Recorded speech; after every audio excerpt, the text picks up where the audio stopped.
Hi, I'm Kathleen Shane, and I'm here to talk to you about practice games. So why bother with practice games?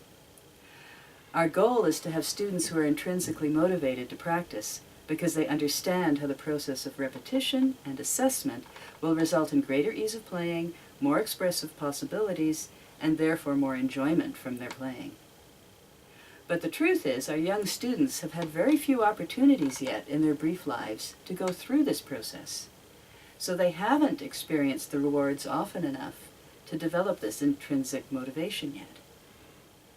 So our job is to guide students through the process using activities that provide immediate engagement in an enjoyable way until they've experienced the positive results of repeated practice often enough that they become intrinsically motivated to do it on their own because they understand the results that they will get from the practice. In the meantime, we develop little games to make those practice moments immediately enjoyable for them.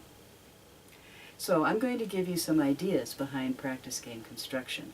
I hope an overview of general principles behind some successful practice games can help you create your own that are tailored to the needs and interests of the student you are working with. So first of all, choose your practice task. Make sure you check your lesson notes for the practice tasks that your teacher has given you. I'm sure there will be several. But if you're engaged in regular review of known repertoire, you may want to create a set of random draw strips like these that I made for the second half of Recorder Book 1. We have several pieces in each key, so we've color-coded them. All the pink ones are in minor keys, the yellow are in D major, the green in G major, and the blue are in F major. So for the review practice, the student chooses at random one of each color. After our student has played their review pieces, the pieces that they've chosen for that day are set aside, in this case by putting them together with a paper clip. In this way, we can then set them aside and not have them in the pile that we choose from the next day. This way, our repertoire is put on a rotation so that we get around to all of the pieces, but still enjoy the fun of a random selection. There are also apps for the smartphone or tablet that can create random selection games for you. This app is called Decide Now and allows you to create your own custom-made roulette spinner. Here I've created one for the first half of Flute Book 2, and again students can spin to make a random selection of what piece they wish to review. Of course, with this one you could potentially get the same piece 2 days in a row, which of course would also be totally random.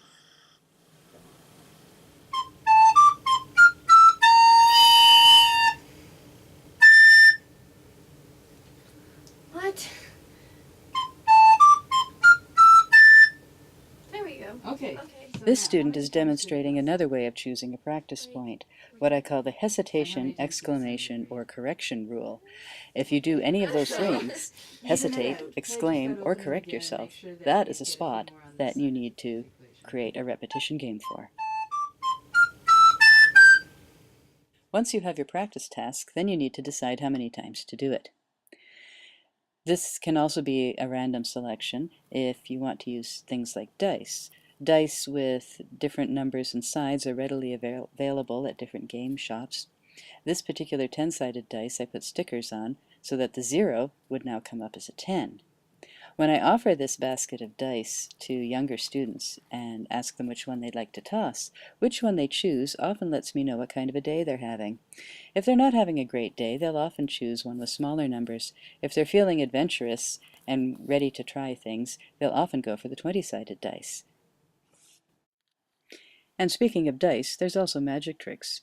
Would you rather play the number on the top of this die, or add all of the numbers on the little ones? A deck of playing cards can also be a source of random numbers. Remove the face cards first, and you can get any number from 1 to 10. And here are some cards that I picked up at a teacher's store.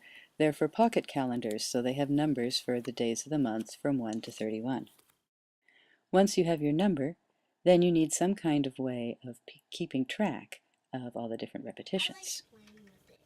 Okay, so let's make sure we have 6. There we go. 1, 2, 3, 4, 5, 6. So we're going to do 6 one-birds, going from E to C sharp. But we don't get to move the bead over unless this finger stays down all the time without jumping up at all. Okay. The problem with music is after playing a piece, a student can't step back and say, "Look what I did. It's vanished." So having some visual way of keeping track of the repetitions gives them something to look at when they're done to say, "Yes, I have accomplished that." Okay, did that finger stay down that time? Yes. Okay, then we get to move the bead. Boing. Okay, now we get to do it again.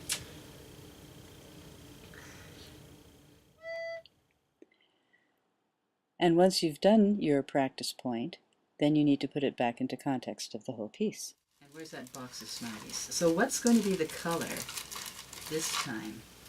We've used up all the reds. Maybe pink. Pink. Okay, so let's see how many pink Smarties are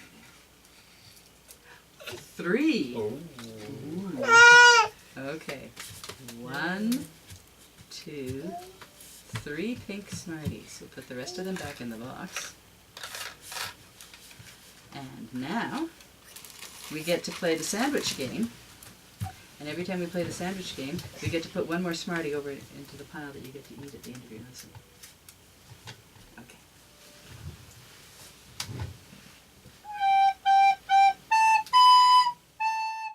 While I was preparing to make this video, I gave the practice game guidelines to many of the families in my studio and asked them to invent their own games. This student came up with a game using Halloween candy. You take a small box of Smarties and pick a color. When you open up the Smartie box, you have to play your task for as many times as there are Smarties of that color. And then, of course, you can keep track of the number of repetitions by moving the Smarties from one pile to the next. And then, of course, at the end of your practice, you do get to eat them. And Mr. Snake was watching, and he was really, really, really happy that you kept the snake hole open, too, when you were doing that. Okay, so that goes over to that pile. You get to do it again.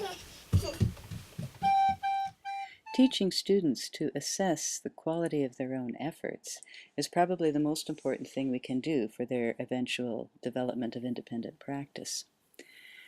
I had one student who was working on a fingering problem. He decided that the finger that was a little bit slow and not going down at the same time as the others was a scaredy cat. He was afraid to go first. So we created this chart, the scaredy cat and the brave cat. And every time the finger went down ahead of the others the way it was supposed to, that was a brave cat. But if it was slow, then he was a scaredy cat. And we kept track of the number of times the finger was brave, and after we'd hit our correct number, then we did a few more to erase the frightened ones so that they were all the way we wanted. It's important when asking students to assess their own results that the actual result that we're looking for is really, really clearly defined.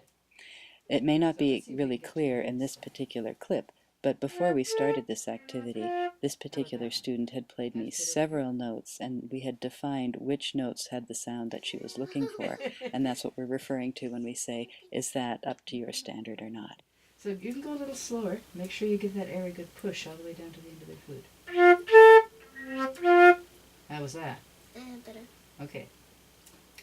How was that one? Better. Okay. So now you've got your 2, but now we've got to erase these 3. Are you still strong? No. Oops. Adding action is a tricky one to show examples of because it's hard to keep kids in the picture once they start moving around. So this one I'll have to do on my own. Lots of kids want to move, they need to move, and if you keep them moving, they'll be more engaged for more repetitions. So here are some examples about how to add action. The carpet on my studio floor, for instance, has squares. So for repetition 1, I stand on this square. For the second one, I stand on this square. Then the next one, I stand on this square, and so on and so forth. And I've had students become so engaged by the hopscotch idea that they just are very happy to move from square to square, and they're not even that worried about keeping track of how many times they've done it. But by moving between each repetition, the emphasis is on starting with all the ideas in mind that you're working on, instead of maintaining those ideas in one position. The idea of moving can be expanded to the whole house. You can take your practice task on tour and play it in every room of the house. You can play it in the kitchen, in the bathroom, in the stairwell, in the living room, in your bedroom, as many spaces as you can think of. There are several more examples for each stage of this process on the handout that goes along with this talk. Please have a look at it and try some of them out. I hope this video has helped you think of even more creative ways to enjoy helping your child to practice. Enjoy the moment as you build that ability to recognize the long-term goals of the process. Thanks for watching.